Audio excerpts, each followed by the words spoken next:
নমস্কাৰ ছাত্ৰ ছাত্ৰীসকল, মই আপোনালোকক পুনৰ এবাৰ স্বাগতম জনাইছোঁ আজিৰ ভিডিঅ'টিলৈ। আজি আমি আলোচনা কৰিম আগন্তুক 2022 বৰ্ষত অনুষ্ঠিত হ'বলগীয়া মেট্ৰিক পৰীক্ষাত কেইটামান আহিবলগীয়া খুবেই ইম্পৰ্টেণ্ট কুৱেশ্যন এনচাৰ।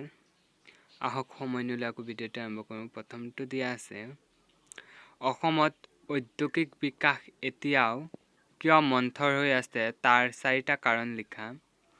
এনচাৰ হ'ব, অসমৰ ঔদ্যোগিক বিকাশ মন্থৰ হৈ থকাৰ 4টা কাৰণ হ'ল: 1 নম্বৰ পইণ্ট, ৰাজ্যখনৰ প্ৰাকৃতিক সম্পদৰ উপযুক্ত ব্যৱহাৰৰ জৰিয়তে ঔদ্যোগিক উন্নয়ন কৰিবলৈ সুসংহত পৰিকল্পনাৰ অভাৱ।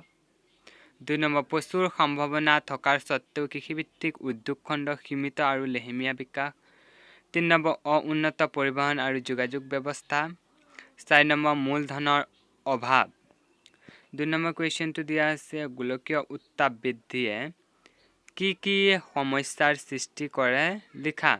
5 নম্বৰীয়া হয়, গোলকীয় উত্তাপ বৃদ্ধিয়ে সৃষ্টি কৰা সমস্যাসমূহ হ'ল: 1 নম্বৰ দিয়া আছে বা ফলাফল, মেৰু অঞ্চলৰ বিশাল বৰফ স্তূপৰ গলন। 2 নম্বৰ দিয়া আছে সাগৰ পৃষ্ঠৰ উত্থান। 3 নম্বৰ দিয়া আছে উদ্ভিদ আৰু প্ৰাণী জগতৰ জন্ম, বৃদ্ধি আৰু ভৌগোলিক বিতৰণৰ পৰিৱৰ্তন।